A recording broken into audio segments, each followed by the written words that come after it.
बोलो संत शिरोमणि आचार्य गोरक्षनाथ विद्यासागर जी महाराज की जय। आचार्य श्री उदार सागर जी महाराज की जय। परम पूज्य मुनि पुंग गुरुवर 108 सुधा सागर जी महाराज की जय। समस्त मुनि संघ की जय। आज हम यहाँ पर पाठ 9 गति वाला जिन धर्म प्रवेश का पाठ 9 गति, उसको हम अच्छे से समझेंगे। अनादिकाल से यह आत्मा एक भाव को छोड़कर दूसरे भाव को प्राप्त करता है। जब तक इस जीव को मुक्ति की प्राप्ति नहीं होगी तब तक इस जीव को नाना गतियों में जन्म लेना पड़ेगा। इस पाठ से हम जानेंगे जीव के परिवर्तन की कथा क्या है। बहुत ही इम्पोर्टेंट महत्वशील पाठ है। हमें इसे बहुत अच्छे से समझना होगा और हमें जानना होगा आखिर हम किस गति से कहाँ आए हैं और हम कहाँ जा सकते हैं, हमारे परिणाम कैसे होंगे, कौन सी गति होती है, किस प्रकार से वो उदय को प्राप्त होती, इन सब के बारे में हम यहाँ पर जानेंगे। गति किसे कहते हैं? सबसे पहला प्रश्न है गति किसे कहते हैं? तो बोलते हैं गति नाम कर्म के उदय से प्राप्त होने वाली जीव की अवस्था विशेष को गति कहते हैं, अथवा जिसके उदय से आत्मा भवांतर को प्राप्त होती है उसे गति कहते हैं। कहने का अभिप्राय ये है कि एक नाम कर्म है तो गति नाम कर्म होगा तो ही हमें गति ये अवस्था प्राप्त होगी, और गति नाम कर्म नहीं है तो हमें अवस्था प्राप्त नहीं होगी। जिसके उदय से आत्मा भवांतर को प्राप्त होगी, इस भाव से उस भाव, उस भाव से उस भाव जाने का काम कौन करवाता है? ये गति ही करवाता है। अर्थात गति नाम कर्म के उदय से हमें यह अवस्था प्राप्त हो रही, या भवांतर में जिसके उदय से भवांतर को हम प्राप्त होते हैं वो कहलाती है गति। गति 4 होती है, नरक गति, तिर्यंच गति, मनुष्य गति और देव गति। ऐसी ये गतियाँ 4 हैं। सबसे पहला अधोगति, नीचे की गति से चलते हैं। सबसे पहले है नरक गति। क्यों? क्रम क्रम से ऊपर उठते उठते देव गति और हम मुक्ति आदि की बात करेंगे। नरक गति किसे कहते हैं? नरक गति नाम कर्म के उदय से प्राप्त होने वाली अवस्था विशेष को नरक गति कहते हैं।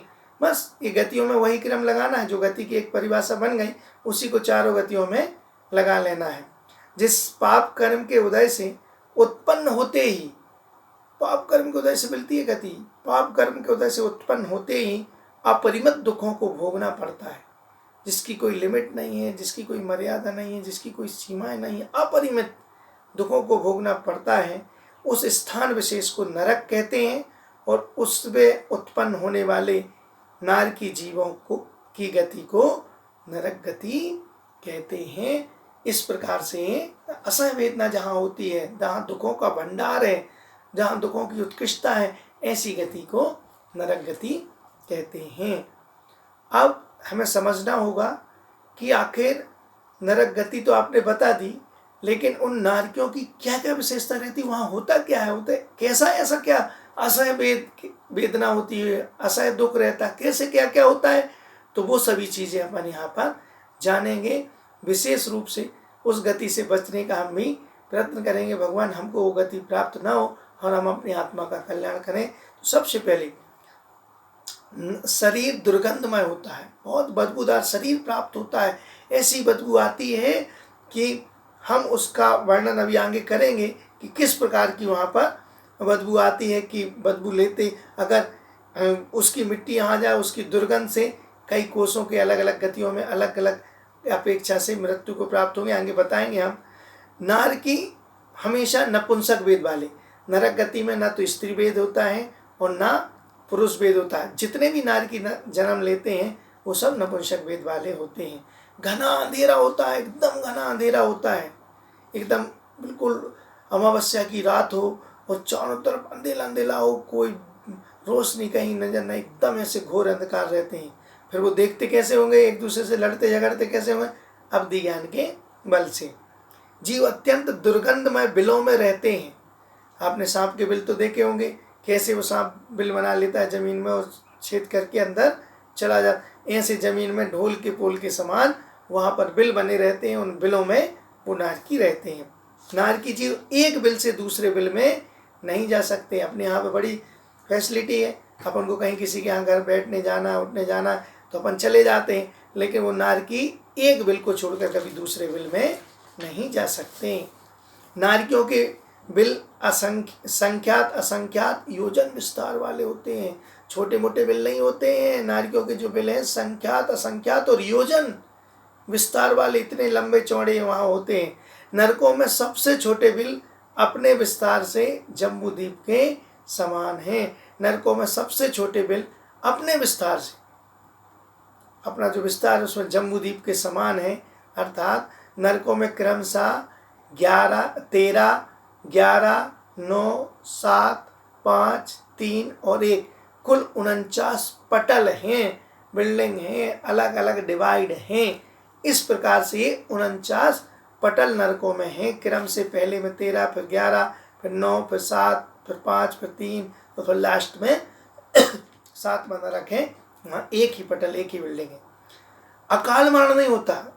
नार की आपस में लड़ेंगे, तब कढ़ाई में उबाल देंगे, गर्दन काट देंगे, समर वृक्ष गिरा देंगे, लेकिन वहाँ मृत्यु का दर्द तो होता है, लेकिन वहाँ पर मृत्यु नहीं। फिर से वो शरीर, जैसे पारा देखा है आपने, पारे को आप थाली में रखो, कहीं रखो और अलग कर दो, बिल्कुल अलग अलग दिखने, और फिर उसको एक साथ जोड़ो तो फिर एक दिखने लगता है। ऐसे ही वहाँ पर नारकियों का शरीर होता है। काल में जीव हमेशा आपस में लड़ते रहते हैं। पुराने नारकी नए नारकियों को देखकर अति कठोर शब्द करते हुए उन्हें मारते हैं। नारकी जीवों को इतनी भूख लगती है कि 3 लोग का भोजन भी मिल जाए तो भूख ना मिटे, फिर भी खाने को एक कण भी वहाँ नहीं मिलता। नारकी जीव को इतनी प्यास लगती है कि सागरों का पानी मिल जाए तो भी प्यास ना बुझे, फिर भी वहाँ एक बूंद जल भी उन्हें नहीं मिलता। ऐसे असह्य दुख हैं। यहाँ तो 8 न 5 रोटी देख नाचें, कभी खा रहे हैं, कभी फेंक रहे हैं, कभी रात में खा रहे हैं, कभी दिन, पानी को वेस्टेज कर रहे हैं और भोजन को रात दिन का कोई भेद नहीं। ऐसे जीव अगर नरक को प्राप्त हो जाए तो वहाँ ऐसी अवस्था होती, न जल और न भोजन। नरकों में इतनी ठंड लगती है कि एक सुमेरु पर्वत के समान आग का गोला भेजा जाए तो ठंडा हो जाए। पिघलता हुआ आग का गोला अगर डाला जाए, क्या बोलते हैं, सुमेरु पर्वत के बाहर आग का गोला, तो वो भी ठंडा हो जाए। इतना ज़्यादा वहाँ पर ठंड पड़ती। यहाँ तो थोड़ी सी ठंड पड़े, अपन ऊनी आदि वस्त्र को पहन लेते हैं, सब व्यवस्था कर लेते हैं। वहाँ ऐसा नहीं है। नरकों में इतनी गर्मी पड़ती है कि सुमेरु पर्वत के समान लोहा का गोला भेजा जाए तो वह भी गल जाए। इतनी ज़्यादा लोहे का गोला गल जाए। यहाँ तो अपन को थोड़ी ठंड लगे तो अपन पूरी व्यवस्था बना लेते हैं, वहाँ तो लोहे का गोला गल जाए, इतनी ठंड पड़ती है। नरकों में इतनी गर्मी लगती है कि सुमेरु पर्वत के समान लोहे का गोला भेजा जाए तो वह गल जाए। इतनी गर्मी है कि वो गल जाए, और इतनी ठंडी है कि सुमेरु पर्वत के समान लोहे का गोला, क्या बोलते हैं, जम जाए। नारकी जीव वृक्षों के नीचे छाया पाने के लिए पहुँचते हैं। गर्मी लगती है तो छाया के लिए वृक्षों के नीचे पहुँचे, परंतु वृक्ष के नुकीले पत्ते नारकी जीवों के शरीर को खंड खंड करते हैं, टुकड़े टुकड़े कर देते हैं। जैसे कोई वृक्ष के नीचे पहुँचे और ऊपर से तलवार और भाले गिरे तो उसका शरीर टुकड़े टुकड़े हो जाता है। ऐसी व्यवस्था वहाँ पर चलती है। देखो कितनी वेदा है। अपन ने तो बहुत अच्छे पुण्य कर्म किए कि अपन इस मनुष्य पर्याय में आज बैठे हैं, और इस जन्म का पुण्य कई जन्मों तक अपन उसे बटोरेंगे। गरम तेल में नहलाना, लोहे की कढ़ाई में पकाना, तलवार जैसे पत्तों के बनों में प्रवेश कराना आदि अपार कष्ट नारकी जीव को सहन करने पड़ते हैं। ऐसे बहुत सारे कष्ट है। तो थोड़े से लेके करोड़ों जिह्वाओं से इनके वर्णन को किया जाए तो भी ये पूरे ना हो, इतने कष्ट है। नरकों में इतनी दुर्गंध है कि प्रथम नरक की मिट्टी यदि मनुष्य लोक में आ जाए, प्रथम नरक की मिट्टी नरकों में किया यहाँ आ जाए तो 1 कोस, तथा 7.5वें नरक की मिट्टी यहाँ आ जाए तो 4 कोस तक के जीव मृत्यु को प्राप्त हो जाए। इतनी दुर्गंध वहाँ की मिट्टियों में रहती हैं। 1 कोस अर्थात 3 किलोमीटर या 2 मील। ऐसे अगर 7वें नरक की मिट्टी यहाँ आ जाए तो 4 कोस के जीव मृत्यु को प्राप्त हो जाते हैं। आयु समाप्त होने पर नारकी जीव का वैकृत शरीर कपूर की तरह विलीन हो जाए। आयु समाप्त होती है तो जैसे कपूर अपन रख दो विलीन को प्राप्त हो, ऐसे नारकी का जीव भी विलीन को प्राप्त हो जाए। शरीर में बादर, एकेंद्रिय, निगोदिया जीव नहीं पाए जाते। नारकी के शरीर में बादर, एकेंद्रिय, निगोदिया जीव नहीं पाए जाते। जीवों को जिन मुद्रा के दर्शन का कभी सौभाग्य, कभी जिन मुद्रा को नहीं देख सकते हैं। नारकियों की उत्पत्ति ऊंट आदि के मुख के आकार वाले, जैसे ऊंट का मुख होता है ऐसा आकार वाले उत्पाद स्थानों पर होता है। उनकी उत्पाद सैया बनी रहती है, वो ऊंट के मुख के समान वहाँ पर उनका जन्म होता है।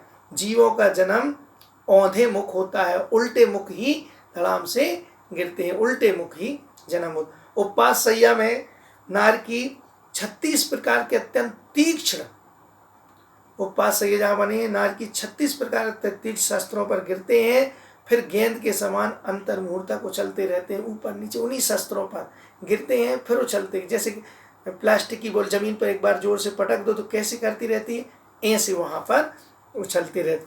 नारियों की अपृथक विक्रिया होती है, स्वयं ही वृक्षादि बन जाते हैं। वहाँ अलग से दूसरा शरीर को छोड़कर दूसरी विक्रिया नहीं कर सकते, इसलिए अपने शरीर को ही जो बनाना चाहें, वृक्ष बनाना चाहें, समर जो कुछ भी बना सकते हैं, लेकिन शरीर को छोड़कर अन्य विक्रिया नहीं कर सकते। परस्पर लड़ने के लिए प्रयोग में आने वाले अनेक प्रकार के अस्त्र नार की जीव अपनी विक्रिया से ही, जितने भी अस्त्र शस्त्र वहाँ बनते हैं वो सब नार की जीव अपनी विक्रिया से ही बना लेते हैं। वहाँ कोई अलग से व्यवस्था नहीं रहती, जैसे अपने यहाँ पर अस्त्र शस्त्र रखने की अलग से व्यवस्था रहती है, वहाँ नहीं। अपने हाथ को ही तलवार बना लेंगे, अपने हाथ को जो कुछ बनाना है, बल्लम फरसा जो भी बनाना है बना लेते हैं। नार की विक्रिया से अच्छा रूप बनाना चाहे तो भी नहीं, वहाँ अशुभ विक्रिया ही होती है। शुभ विक्रिया, वो शुभ कुछ भी करना चाहे तो शुभ वहाँ पर नहीं होगा। नारकों में अशुभ लेश्याएं, अशुभ परिणाम, अशुभ शरीर और अशुभ ही विक्रिया होती है, कोई भी चीज़ शुभ रूप नहीं होती। नारियों का शरीर अत्यंत विकृत और हुंडक संस्थान, सबसे खराब संस्थान जो आकार होता है वैसा वहाँ पर शरीर मिलता है। नरकों में कितने गुणस्थान होंगे, तो 1 से 4 गुणस्थान सम्यक दृष्टि जीव तक नरकों में प्राप्त कर हो सकते हैं, अर्थात 4 गुणस्थान तक। सभी नार की असंयमी होती, कोई वहाँ संयम धारण नहीं कर सकता। 30 नरक तक के नारकियों को देवों द्वारा धर्मोपदेश मिल सकता है, कोई दया दृश्य होकर, और अगर नरक पहुँच जाए तो 30 नरक तक की व्यवस्था है, अर्थात देवता आदि उपदेश के लिए 30 नरक तक जा सकते हैं। सभी नरकों में नार की जीव सम्यक दर्शन प्राप्त, पहले से 7 में सभी नरकों में नार की जीव सम्यक दर्शन प्राप्त कर सकते हैं। 7वें नरक के जीवों का गमन और आगमन मिथ्यात्व के साथ ही होता है। 7वें नरक में कोई जाए तो वो मिथ्यात्व के साथ जाएगा, और वहाँ से अगर आ रहा है तो मिथ्यात्व माने विपरीत सिद्धांत के साथ, ठीक, और मिथ्यात्व आदि गुण के मिथ्यात्व आदि के साथ जाएगा। तीर्थंकर प्रकृति की सत्ता वाले नारकियों के अंतिम 6 मास रहने पर उनके चारों ओर वज्र कपाट की रचना हो जाती है। जिन्हें तीर्थंकर प्रकृति का बंध पहले कर लिया था, फिर वो नरक में है मतलब, और अब उनको तीर्थंकर बनना है तो 6 महीने पहले उनके वज्र की एक कपाट बन जाती है, अर्थात उन्हें कोई नारकी मान नहीं सकता, उन्हें लड़ झगड़ नहीं सकता, ऐसी वहाँ की व्यवस्था बन जाती है।